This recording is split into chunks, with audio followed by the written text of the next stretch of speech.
उत्तर प्रदेश के मुख्यमंत्री योगी आदित्यनाथ की सरकार 25 मार्च को 8 साल पूरे करने जा रही है। इन 8 सालों में योगी सरकार ने एक से बढ़कर एक कीर्तिमान स्थापित किए। इनमें मुख्यमंत्री सामूहिक विवाह योजना से लेकर माफिया राज और गुंडा राज के सफाई, बुलडोजर एक्शन से लेकर एक से बढ़कर एक लोक कल्याणकारी कदम। अब इन्हीं में सबसे ज्यादा लोकप्रिय रही है मुख्यमंत्री सामूहिक विवाह योजना, जिसकी चर्चा हर किसी की जुबान पर है। महाकुंभ से लेकर सामूहिक विवाह तक की योजनाओं ने कैसे प्रदेश का मान सम्मान देश दुनिया में बढ़ाया है, रिपोर्ट देख लीजिए।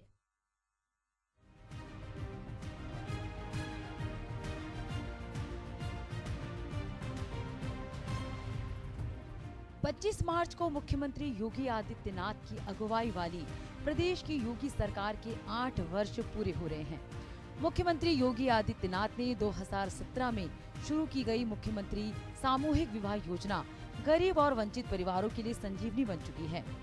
ये योजना उन परिवारों के लिए वरदान साबित हो रही है जो आर्थिक तंगी के कारण अपनी बेटियों की शादी धूमधाम से नहीं कर पाते। बीते 8 वर्षों में अब तक इस योजना के तहत 4,76,207 गरीब कन्याओं के विवाह हो चुके हैं, जिससे हजारों परिवारों को राहत मिली है। प्रदेश के समाज कल्याण विभाग की ओर से संचालित योगी सरकार की इस योजना ने प्रदेश की गरीब बेटियों के लिए सुरक्षित और सम्मानजनक वैवाहिक जीवन की शुरुआत को संभव बनाया है। 2 लाख रुपए की वार्षिक आय सीमा के अंतर्गत आने वाले सभी वर्गों के परिवार इस योजना का लाभ उठा रहे हैं। मुख्यमंत्री योगी आदित्यनाथ का ये प्रयास न केवल सामाजिक न्याय और समानता को बढ़ावा देता है, बल्कि बेटियों को सशक्त और आत्मनिर्भर बनाने की दिशा में एक महत्वपूर्ण कदम भी है। मुख्यमंत्री सामूहिक विवाह योजना उत्तर प्रदेश में सामाजिक न्याय, समावेशिता और आर्थिक सहयोग की मिसाल बन चुकी है। तो सबसे पहले आइए आपको मुख्यमंत्री योगी आदित्यनाथ का विधानसभा में वो बयान सुनवाते हैं जिसमें उन्होंने एक मल्लाह परिवार की सफलता का जिक्र किया है। इसी से प्रयागराज के महाकुंभ की सफलता का अंदाजा आप खुद ब खुद लगा सकेंगे। प्रदेश के निर्धन परिवारों की बेटियों के लिए वरदान, सामूहिक विवाह योजना बनी गरीबों की संजीवनी। 4,76,000 से ज्यादा बेटियों के हाथ हुए पीले। 2 लाख की वार्षिक कमाई वाले परिवार को मिला फायदा। सामाजिक न्याय और समानता को मिल रहा है बढ़ावा। महाकुंभ में मल्लाह परिवार की सफलता का जिक्र।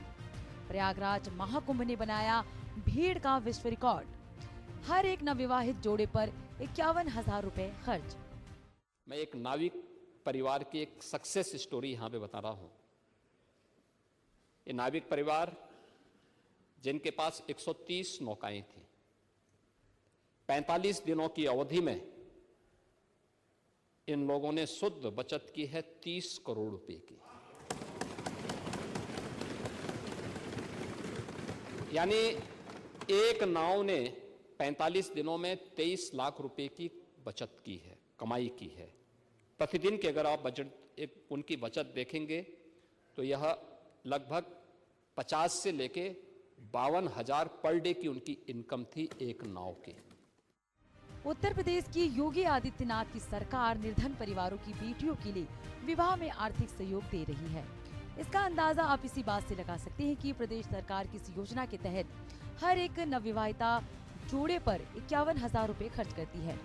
इसमें से 35,000 रुपए वधू के खाते में जमा किए जाते हैं, जिसमें नवविवाहित दंपत्ति अपने जीवन की नई शुरुआत कर सके।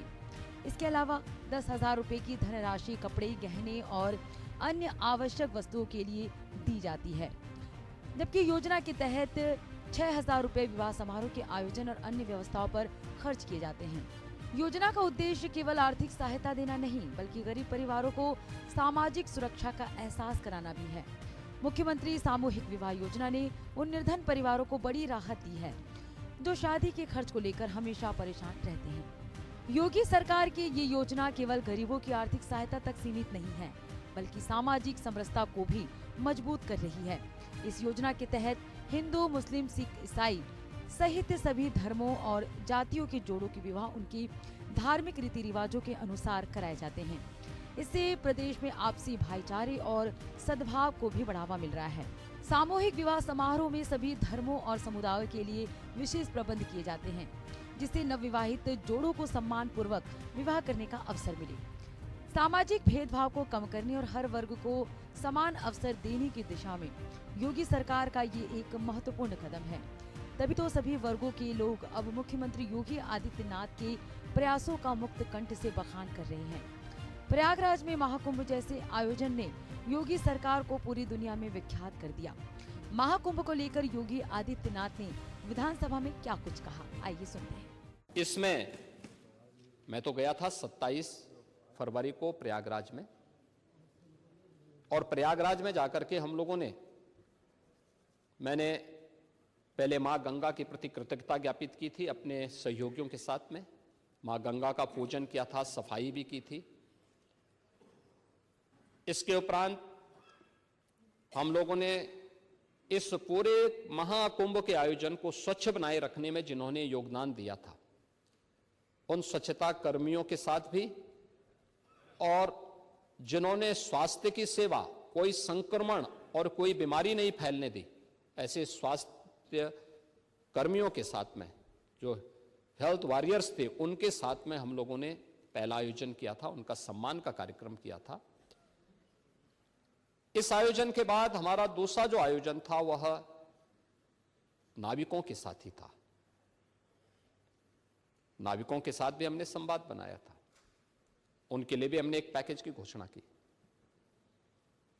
इसके उपरांत हमने परिवहन निगम से जुड़े हुए उन लोगों के प्रति और रेलवे के उन सभी अधिकारियों और कर्मचारियों के प्रति भी हम लोगों ने धन्यवाद ज्ञापित किया था, जिन्होंने श्रद्धालु जनों को वहां तक पहुंचाने में अपना योगदान दिया।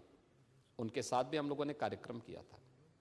और इसके उपरांत हम लोगों ने चौथे कार्यक्रम में सुरक्षा और प्रशासन से जुड़े हुए लोगों के साथ भी हम लोगों ने एक कार्यक्रम आयोजित किया था, और उनके साथ भी बैठ करके हम लोगों ने सहभोज के साथ हम लोग बैठे थे। मैं, मेरे साथ दोनों डिप्टी सीएम भी थे, अन्य मंत्रीगण भी थे, अन्य वरिष्ठ अधिकारीगण भी थे। ये सभी आयोजन वहां पे हुए। मुख्यमंत्री सामूहिक विवाह योजना शुरू होने के बाद से हर वर्ष लाभार्थियों की संख्या में तेजी से वृद्धि हो रही है।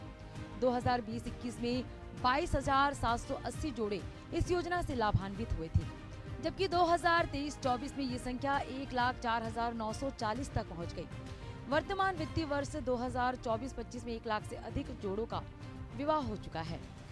लालू वित्तीय वर्ष के लिए योगी सरकार ने इस योजना के लिए 600 करोड़ रुपए का भारी भरकम बजट निर्धारित किया है। इससे ये स्पष्ट होता है कि सरकार गरीब परिवारों की आर्थिक चिंता को कम करने के लिए प्रसिद्ध है। प्रशासन की सक्रिय भागीदारी से हो रहे सामूहिक विवाह समारोह प्रदेश में सामाजिक समरसता को बढ़ावा दे रहे हैं। इससे समाज में आपसी भाईचारा बढ़ रहा है। योगी सरकार ने योजना के सुचारू क्रियान्वयन के लिए नगर निगम, नगर पंचायत, जिला प्रशासन और क्षेत्र पंचायतों को महत्वपूर्ण जिम्मेदारी सौंपी है। लाभार्थियों की पहचान करने से लेकर विवाह समारोह की समुचित व्यवस्था तक सभी कार्यों की निगरानी प्रशासन की ओर से की जाती है। योगी सरकार ने अब इस योजना के तहत एक समारोह में होने वाले विवाहों की संख्या को घटाकर 5 कर दिया है।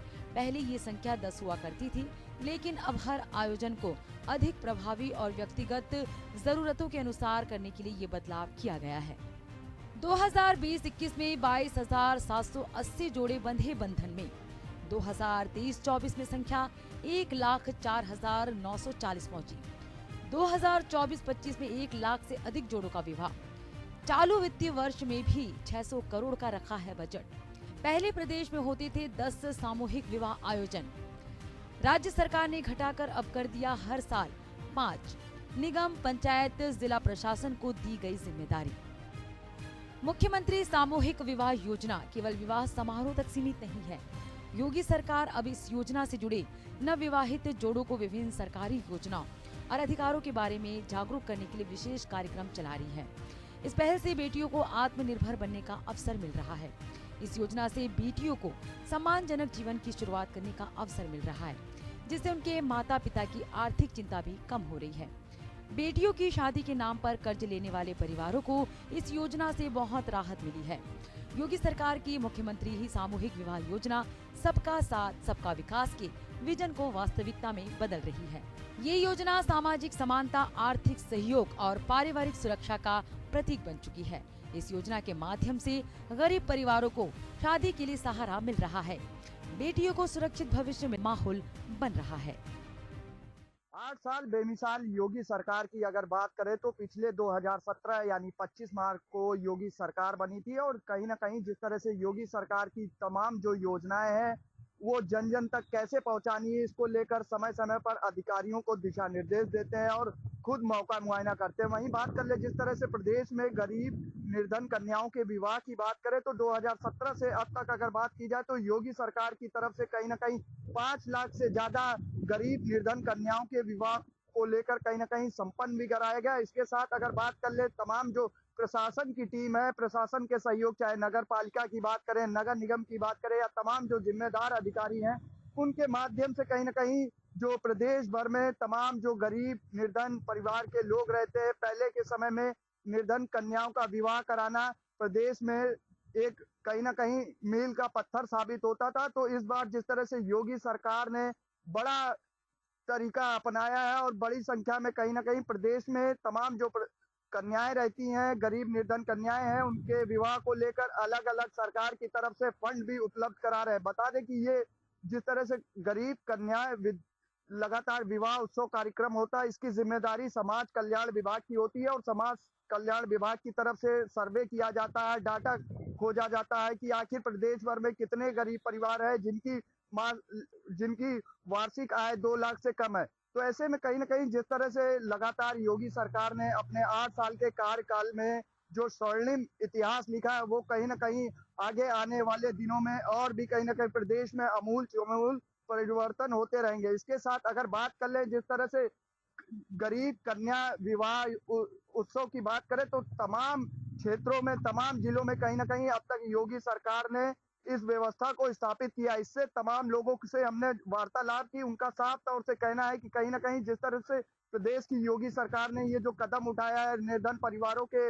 विवाह की समुचित व्यवस्था की गई है, तो कहीं ना कहीं इससे आम आदमी को काफी राहत हो रही। वहीं बात कर ले विवाह में राशि खर्च करने की बात करें तो सरकार की तरफ से 51,000 रुपए रखे जाते हैं, जिसमें 35,000 रुपए वर वधु के खाते में आते हैं और इसके साथ बात कर ले तो 10,000 रुपए नए के गहने खरीदे जाते हैं और तमाम सुविधाएं दी जाती है जो एक वर वधु को शादी के दौरान चाहिए होता है। उनकी जो मूलभूत आवश्यकताएं है, जो जरूरतों की चीज है, वो कहीं ना कहीं लगातार योगी सरकार उपलब्ध कराती हुई दिखाई दे रही। सहयोगी जितेंद्र के साथ मैं दीपक पांडे, एशियन न्यूज, लखनऊ।